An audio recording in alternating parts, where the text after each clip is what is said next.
Hey guys, so this is the SNCLO or SNT NIVA, or as it's also called, as you can see on here, the eNano 8031. I have bought mine with a remote controller. Something I have seen in a lot of reviews is basically a lot of people on YouTube are reviewing it with the other remote controller that comes with I guess all the other models that came previous of the NIVA. Yes, these remote controllers are all interchangeable with the remote controlled cars. They work perfectly fine. However, I have purchased mine because I saw it on the pictures with the new one, and as you can see already clearly, there is a difference between them. As I said, they do both work with the car. I'm going to show you right now. So first of all, I'm going to turn on the car, and this remote controller is already bound to it. As you can see, works perfectly fine. It's the one that came with it. As expected, it works. I'm going to turn that off. I'm going to,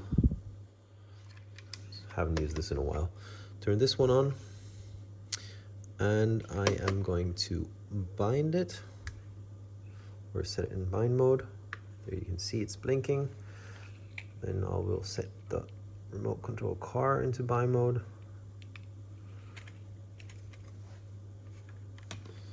Let me just go way around.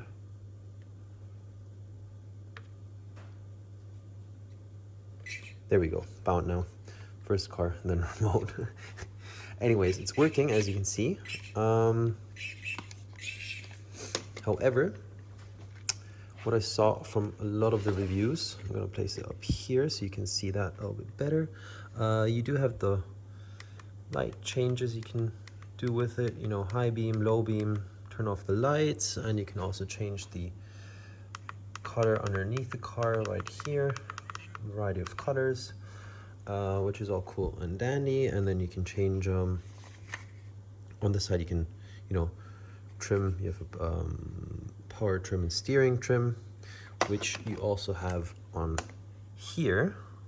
Oh, focus, there we go. As you can see right there, come on, there we go.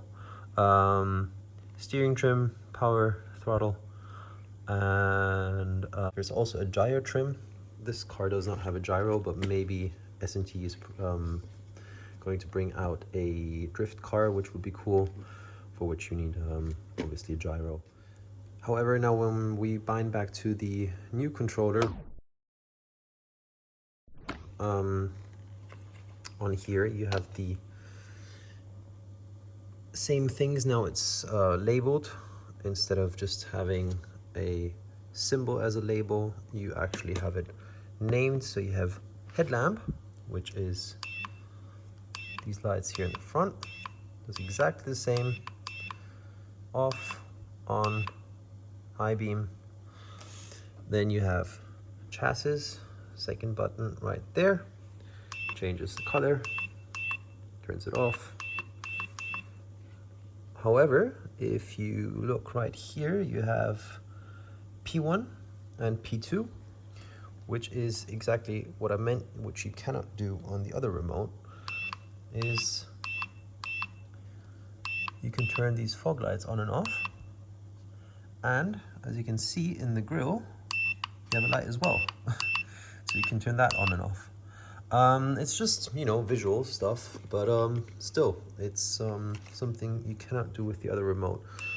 And then you have a brake button as well, which doesn't do anything if I remember correctly. With the lights, it's just the way this brakes. Let me see.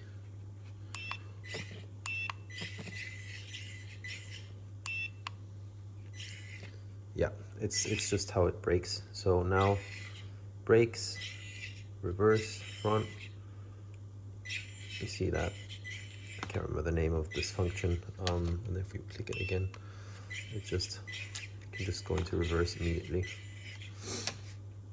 So yeah, this is the main difference of the two remote controllers, is the way that you can change the lighting on it, and also all the different trims that you have on here.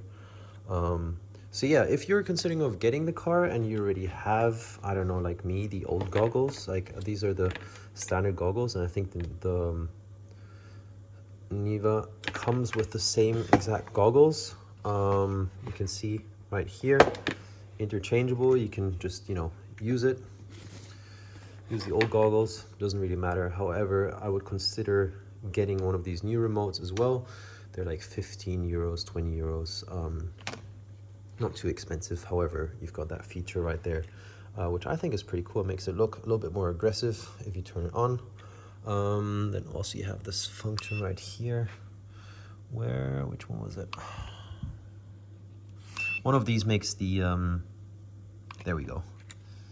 Yeah, emergency signals blink.